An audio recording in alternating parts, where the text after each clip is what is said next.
Hello बच्चों, कैसे हैं आप सब। आई होप कि आप सब बहुत बढ़िया हैं। आज हम करने वाले हैं लेसन नंबर 14 भाषा भारती हिंदी कक्षा 6 का। ठीक है। और इससे पहले के जितने भी लेसन है कंप्लीट सॉल्यूशन डिस्क्रिप्शन में लिंक दी गई है, वहां से अगर आप देखें इंग्लिश रीडर का भी कंप्लीट सॉल्यूशन अपने चैनल पर डला हुआ है, उसको भी आप देख सकते हैं। ठीक है बच्चों, चलिए शुरू करते हैं। कमेंट बॉक्स में अपना नाम जरूर लिखें। ठीक है बच्चों, आप कहाँ से दिख रहे हैं ये भी बताएं।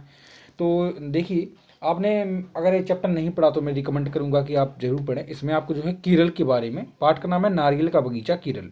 इसमें आपको केरल के अनूठे सौंदर्य का, ठीक है, और वहाँ की संस्कृति, रहन सहन, खान पान, लोक नृत्य, तीज त्योहार, वन, पशु संपदा, पहनावा आदि की डिटेल में जानकारी दी गई है इस चैप्टर में। ठीक है, तो आप ये चैप्टर जरूर पढ़ें। ठीक है, वो अगर आप में से कोई केरल गया है तो वही बताएं मुझे कमेंट बॉक्स में लिखकर। ठीक है बच्चों, चलिए शुरू करते हैं। पहला आपको वैकल्पिक प्रश्न दिए गए हैं। कहा गया है आदि शंकराचार्य जी का जो जन्म है वो कहाँ हुआ। बच्चों, आदि शंकराचार्य जी को हिंदू धर्म का संस्थापक भी माना जाता है और इनका जो जन्म हुआ वो केरल में ही हुआ, याद रखना। केरल बिल्कुल सही आंसर हो जाएगा। केरल का नृत्य क्या है? केरल का नृत्य है कथकली।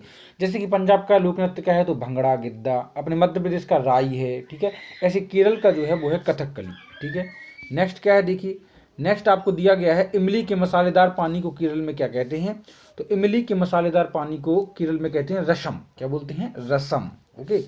केरल के पश्चिम में स्थित है अरब सागर। कौन सा? अरब सागर। दक्षिण में स्थित है अपना हिंद महासागर और पश्चिम में स्थित है अरब सागर। अपनी जो नर्मदा नदी है मध्य प्रदेश की सबसे बड़ी, वो भी अरब सागर में जाकर ही गिरती है।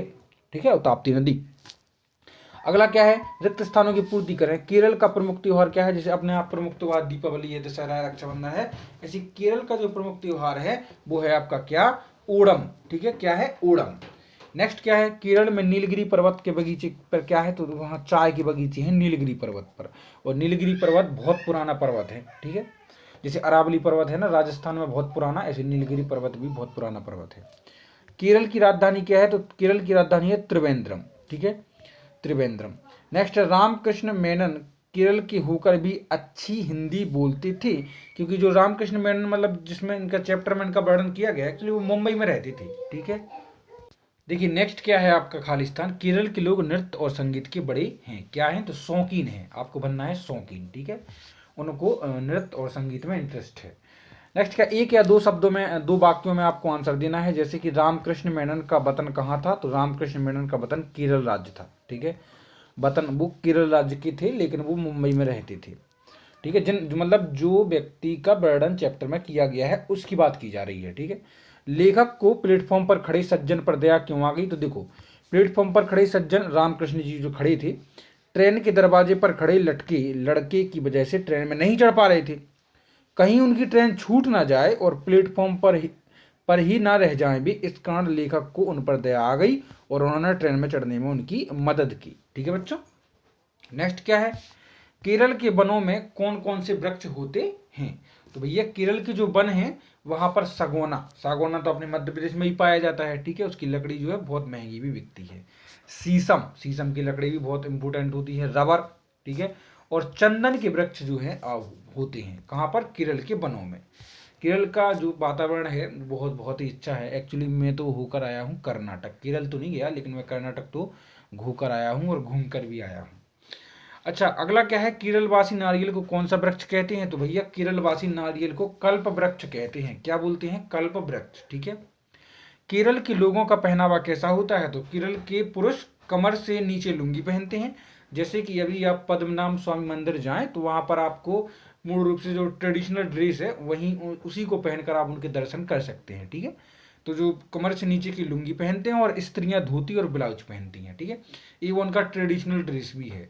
कथकली का नाम कथकली क्यों पड़ा तो देखो भैया, कथकली का नाम कथकली अनेक कथाओं को नृत्य में ढाल के कारण कथकली, कथाओं को नृत्य में ढाल लेने के कारण पड़ा। ठीक है, अच्छा अब जो है आपको आंसर देना है 3 से 5 वाक्यों में। जैसे कि नारियल के पेड़ की क्या उपयोगिता है तो भैया नारियल का पेड़ तो इस प्रकार उपयोगिता है कि उसका तो फल भी खाया जाता है, उसके पत्ते भी यूजफुल होते हैं और जो जटाएं निकलती हैं उसके फल के ऊपर तो वो भी यूजफुल होता है। जैसे कि नारियल का पानी अमृत तुल्य मीठा होता है, जी तो हमको पता है। साग सब्जी और चटनी में नारियल गिरी का उपयोग किया जाता है, जो गरी निकलती है ना नारियल की उसका उपयोग किया जाता है। ठीक है, अच्छा नेक्स्ट क्या है तो नेक्स्ट हम देखते हैं। नेक्स्ट है बच्चों, कि गोले, जो गोला निकलता है, गोले का तेल खाने में अन्न उत्पादन जैसे साबुन आदि बनाने के काम में भी आता है। ठीक है। नारियल के पत्तों से चटाई और इसकी जटाओं से रस्सियां आदि भी बनाई जाती हैं। और नारियल के सख्त छिलकों से कटोरे या प्याले आदि बनाए जाते हैं। ठीक है, तो पता चल गया ना। नेक्स्ट क्वेश्चन क्या है कि केरल को भारत का नंदनवन क्यों कहते हैं। जो केरल है उसको भारत का नंदनवन। तो देखो बच्चों, इसमें से आप 5 लिखिए, जैसे ऊपर वाले क्वेश्चन में देखेंगे 5 उपयोग लिखे हैं, तो आप कोई भी 2 उपयोग लिखकर इसको खत्म कर सकते हैं। ठीक है। देखो, केरल को प्राकृतिक सौंदर्य स्वर्ग के नंदन वन के प्राकृतिक सौंदर्य की तरह अद्वितीय और मनमोहक है। मतलब जो केरल का प्राकृतिक सौंदर्य है ना, वहाँ की जो प्राकृतिक छटा है ना, वो स्वर्ग के नंदन वन के प्राकृतिक सौंदर्य की तरह है। ठीक है। इसी कारण इसे केरल को भारत का नंदन वन कहा जाता है। ठीक है, मिल गया ना आंसर। नेक्स्ट क्वेश्चन क्या है, देखिए, केरल के खान पान में मुख्य भोजन क्या है। तो देखो बच्चों, जो केरल का खान पान है ना, उसमें उनका मुख्य भोजन है कि पहला, देखो आप 4-5 हैं, आप कोई भी 1-2 या करके लिख सकते हैं। केरल का मुख्य भोजन चावल व उससे बनने वाले व्यंजन है। मतलब मोस्ट इंपोर्टेंट है चावल। ठीक है, चावल की डिशेस बनाई जाती हैं अधिकतर। अगला है, चावल के साथ इडली के मसालेदार पानी का भी बहुतायत उपयोग होता है। मतलब वहाँ पर नाश्ता में जो अपने यहाँ पोहा, जलेबी या एक्सेट्रा खाते हैं, वहाँ पर इडली, डोसा, उत्तपम, इन चीज़ों का उपयोग किया जाता है। सांभर एक प्रकार का मिश्रित दाल होती है जिसका प्रयोग केरलवासी बहुत करते हैं। वहाँ पर सांभर चावल रोज मतलब उनका खाना ही है। वो बेसिक खाना नहीं, जो बेसिक जो हमारा है ना, हम क्या खाते हैं, दाल, रोटी, सब्जी। उनका बेसिक है कि पर डे वो रोटी खाएं या ना खाएं, रोटी तो बहुत ही कम खाते हैं, चावल और सांभर जरूर खाते हैं। इडली और डोसा मुख्य पदार्थ हैं। मतलब इडली और डोसा उनकी ऐसे पदार्थ हैं जो नॉर्मली है अपने यहाँ। जैसे अपन जब हमें कुछ विशेष नाश्ता करना होता है तब हम जो है इडली डोसा को प्रेफर करते हैं। तो वहाँ पर जो है बिल्कुल बेसिक है उनका, है ना, कभी भी खा सकते हैं वो। और नेक्स्ट क्या है, ओणम के दिन केरलवासी क्या करते हैं। तो ओणम के दिन में केरलों को घरों को सजाते हैं। जैसे कि हम दीपावली के, ओणम क्या है, मुख्य त्यौहार है वहाँ का। तो जैसे हम दीपावली के समय पर अपने घरों को सजाते हैं, उसी प्रकार ओणम के दिनों को घर पे सजाते हैं। ठीक है। नौका और लक्ष्मी की पूजा करते हैं। नौका मतलब नाव, जो उनके घर में नाव होती है ना, उनकी पूजा करते हैं। और नाव की रेस भी होती है वहाँ पर। ठीक है, ओणम के दिनों में तरह तरह के व्यंजन और मिठाइयाँ बनते हैं। उच्च स्तरीय नौका प्रतियोगिता करते हैं। उच्च स्तरीय मतलब अच्छे लेवल की, बड़े लेवल की। और उनको पुरस्कार भी जो है बहुत बड़ा देते हैं जो जीतता है। इस त्योहार पर देवताओं की सवारी निकाली जाती है और नृत्य और संगीत भी होते हैं। केरल में कौन सी नृत्य कला विकसित हुई, इसकी क्या विशेषता है। तो देखो बच्चों, कौन सी नृत्य कला, नृत्य कला मतलब नाचने की कला। ठीक है। तो देखो, केरल में कथकली नृत्य कला विकसित हुई। इसकी इस तरह, अब इसकी विशेषताएं क्या हैं। ठीक है, तो देखो इसकी विशेषताएं हैं, इसमें अनेक कथाओं को नृत्य में ढाल दिया जाता है। मतलब कथा मतलब कहानियों को, ऐसी पौराणिक कहानियां होती हैं, ठीक है, नैतिक कहानियां होती हैं, जिनको आपको नृत्य में दर्शा दिया जाता है। यह केरल की विकसित एवं परंपरागत नृत्य कला है जो संपूर्ण भारत में भी लोकप्रिय है। ठीक है। अच्छा, अब दिया गया है, सोचिए और बताइए कि जैसा देश वैसा भेष, रामकृष्ण ने ऐसा क्यों कहा। ठीक है। तो देखो, हर प्रदेश की भौगोलिक स्थिति, भौगोलिक मतलब उसकी पर्यावरण वाली स्थिति, वातावरण की, कैसा कहाँ कैसा वातावरण। जैसे कि राजस्थान की भौगोलिक स्थिति, अब देखते हैं कि वहाँ की शुष्क है। ठीक है, गर्मी ज़्यादा पड़ती है। मध्य प्रदेश की भी इसी तरह से कुछ है। ठीक है। हर प्रदेश की भौगोलिक स्थिति एवं जलवायु के अनुसार कपड़े पहने जाते हैं। इसलिए रामकृष्ण ने कहा कि जैसा देश वैसा भेष। ठीक है। नेक्स्ट क्या है, केरल में ढीले ढाले तथा सफेद कपड़े क्यों पहने जाते हैं।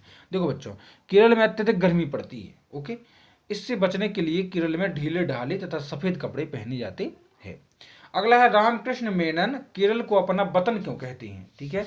तो भैया, रामकृष्ण मेनन जो है वो केरल को अपना वतन इसलिए कहते हैं क्योंकि केरल रामकृष्ण मेनन की जन्मभूमि है, याद रखना। ठीक है, इसलिए वह केरल को अपना वतन कहते हैं, क्योंकि जो जन्मभूमि है। नेक्स्ट है, पहलवान नुमा लड़का सज्जन को ट्रेन के अंदर क्यों नहीं आने दे रहा था। क्योंकि वो अंदर जाने की कोशिश कर रहे थे, प्लेटफॉर्म पर खड़े हुए, लेकिन वो लड़का वो है ट्रेन के गेट पर ही खड़ा था। तो देखो, जवानी का अल्हड़पन और उद्दंडता एवं वृद्धों के प्रति आदर ना होने के कारण वो लड़का जो है सज्जन को ट्रेन के अंदर नहीं आने दे रहा था। तो फिर जो है लेखक ने उनकी मदद की। ठीक है।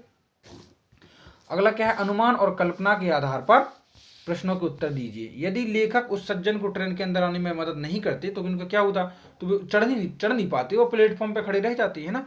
तो यदि लेखक उस सज्जन की ट्रेन के अंदर आने में मदद नहीं करते तो ट्रेन चली जाती और सज्जन प्लेटफॉर्म भी खड़े रह जाते। यदि केरल का मौसम कश्मीर जैसा होता तो वहाँ के जनजीवन पर क्या प्रभाव पड़ता। तो बच्चों केरल का मौसम कभी कश्मीर जैसा होता तो वहाँ ठंड होती, बर्फ पड़ती है, इस स्थिति में ऊनी कपड़े पहनने पड़ते। ओके, भाषा की बात में है, शुद्ध उच्चारण करिए। तो भैया त्रिवेंद्रम जो है तो शुद्ध उच्चारण ही तो करना है, तो उच्चारण तो आप भी कर सकते हैं। उच्चारण मतलब कि प्रोनाउंस करना है, मुंह से बोलना है। देखो त्रिवेंद्रम ग्रीष्मकालीन कंपार्टमेंट और सेंटीमीटर, ठीक है। बर्तनी शुद्ध करना है, मतलब ये गलत लिखे हैं, इनको सही लिखना है। तो देखो वृक्षों मतलब वृक्षों, ठीक है, इसके सामने सामने लिखेंगे आप। गोर मतलब गौर, है ना। आत्मीयता मतलब आत्मीयता, हाफते मतलब हाफते, पत्तियों मतलब पत्तियों, कार्यक्रम मतलब कार्यक्रम, ठीक है। इनको आप सही से जमा सकते हैं, लिख सकते हैं।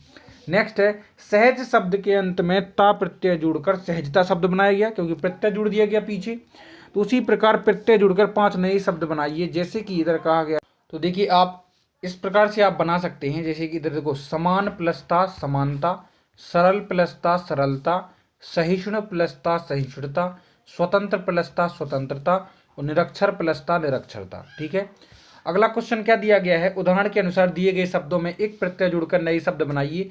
तो अभी आपने ता प्रत्यय जुड़ा, देखो उपसर्ग जो है आगे जोड़ा जाता है और प्रत्यय जो है पीछे जोड़ा जाता है, ठीक है। तो अब देखेंगे आप कि एक प्रत्यय जुड़ के आप नए शब्द बनाएंगे, जैसे संस्कृत प्लस एक सांस्कृतिक, ठीक है। अच्छा, संसार प्लस एक सांसारिक, ठीक है। इसमें क्या बदलाव भी आया आप वो भी ऑब्जर्व करें। समाज प्लस एक सामाजिक, ठीक है। प्रकृति प्लस एक प्राकृतिक और धर्म प्लस एक धार्मिक, ठीक है। तो अब चलते हैं हम नेक्स्ट पर। नेक्स्ट में क्या है देखिए, नेक्स्ट क्वेश्चन में दिया गया है भाषा अध्ययन के क्वेश्चन नंबर 5 में नीचे लिखे शब्दों में से उदाहरण के अनुसार तत्सम तद्भव शब्द पहचान कर लिखिए। तो मैं आपको बता दूं तत्सम शब्द वे शब्द होते हैं जो संस्कृत से लिए जाते हैं हिंदी में, याद रखना। जैसे कि जल, जल एक्चुअली में संस्कृत का शब्द है, लेकिन हम हिंदी में भी उसको उपयोग कर लेते हैं, तो वो एक तत्सम शब्द कहलाएगा। और तद्भव होते हैं, जैसे कि जल का तद्भव हो जाएगा पानी, ठीक है। तो देखो रात, तो बच्चों रात का तत्सम, देखो रात जो है जो है तत्सम है, और रात्रि तत्सम है, और रात जो है तद्भव है, ठीक है। पितृ तत्सम है क्योंकि वो संस्कृत का है, और पिता जो है तद्भव है, ठीक है। इस प्रकार से आप इनको बना सकते हैं, जैसे कि रज्जू जो है एक तत्सम शब्द है, और रस्सी जो है आपका तद्भव है। चंद्रमा चांद, बानर बंदर, नृत्य नाच, भगनी और बहन, ठीक है। अच्छा नेक्स्ट क्या है, नीचे दिए गए सर्वनाम से रिक्त स्थानों की पूर्ति कीजिए। सर्वनाम क्या होते हैं, सर्वनाम वे होते हैं जो संज्ञा के इस बदले पर बोले जाने वाले शब्दों को सर्वनाम कहते हैं। जैसे मेरी, वह, मुझे, मैं, मैंने, जैसे इंग्लिश में कहते हैं आई यू दे वी। तो इस तरह से जो भी होते हैं, ठीक है। जैसे कि आपसे कहा जाए कि राम बाजार जा रहा है ना, राम सब्जी लेकर आएगा, तो अब इसके राम की जगह पर देखो राम बाजार जा रहा है, वह सब्जी लेकर आएगा, तो वह जो हमने लगा दिया तो वह एक सर्वनाम का उपयोग कर दिया गया, ठीक है। तो देखो उन सज्जन की मदद की, तो क्या मैंने उन सज्जन की मदद की, तो जो मैंने है ना वो एक सर्वनाम है। मैं अपनी जगह से उठा, मुझे उन पर दया आ गई, आप मेरी जगह पर बैठिए। और नेक्स्ट है आपका खिड़की पर वह खड़ा नवयुवक हमारी बातें सुन रहा था। तो इस तरह से आप इनको सर्वनाम की मदद से कंप्लीट कर सकते हैं, ठीक है। और इस तरह से आपका जो चैप्टर है वो होता है कंप्लीट। और नेक्स्ट चैप्टर जो मैं आपको जल्दी ही लेकर आऊँगा, कमेंट बॉक्स में अपना नाम जरूर लिखें। नेक्स्ट चैप्टर का नाम है बच्चों क्या, देखिए दस्तक। तो दस्तक को मैं आपसे जल्दी लेकर आऊँगा। टेक केयर बच्चों।